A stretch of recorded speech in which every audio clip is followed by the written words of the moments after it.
Cauchemar, apocalypse sont les qualificatifs qui reviennent le plus souvent pour décrire les paysages de désolation après le passage de l'ouragan Irma. L'île de Barbuda a été totalement dévastée selon le Premier ministre Gaston Braun. Saint-Barthélemy et Saint-Martin ont subi des rafales de vent atteignant 360 km/h. Parmi la cinquantaine de blessés répertoriés, 2 sont dans un état grave. Les dégâts sont énormes. À Saint-Martin, côté français, les autorités sont sous le choc et estiment à 95% l'ampleur des destructions sur l'île, privée d'électricité, d'eau potable et d'essence. Les routes sont totalement impraticables. À Porto Rico, plus de la moitié de la population est sans électricité, des rivières sont sorties de leur lit dans le centre et le nord de l'île.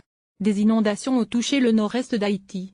Mais selon les prévisions météorologiques, la trajectoire de l'ouragan devrait passer un peu plus au nord d'Haïti, ce qui pourrait atténuer son impact. Plusieurs îles encore menacées. Irma est le cyclone de cette intensité le plus long jamais enregistré et il continue de menacer de nombreuses îles. L'ouragan progresse à 26 km/h en direction de l'ouest/nord-ouest, avec des vents atteignant 295 km/h. Selon l'agence de gestion de crise dans les Caraïbes, il devrait se maintenir en catégorie 5 au moins jusqu'à samedi. Sur les dernières images satellites, l'œil du cyclone devait passer au-dessus des îles turques et Keiko, un archipel d'une trentaine d'îles à 240 km au nord d'Haïti. On ignore s'il y a des victimes et l'ampleur des dégâts. En Floride, on se prépare au pire.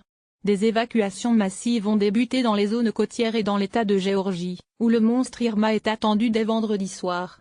Mais 2 autres ouragans, José et Cassia, menacent à présent les Caraïbes et devraient les traverser d'ici dimanche. À la une de la revue de presse française, Irma, le jour d'après,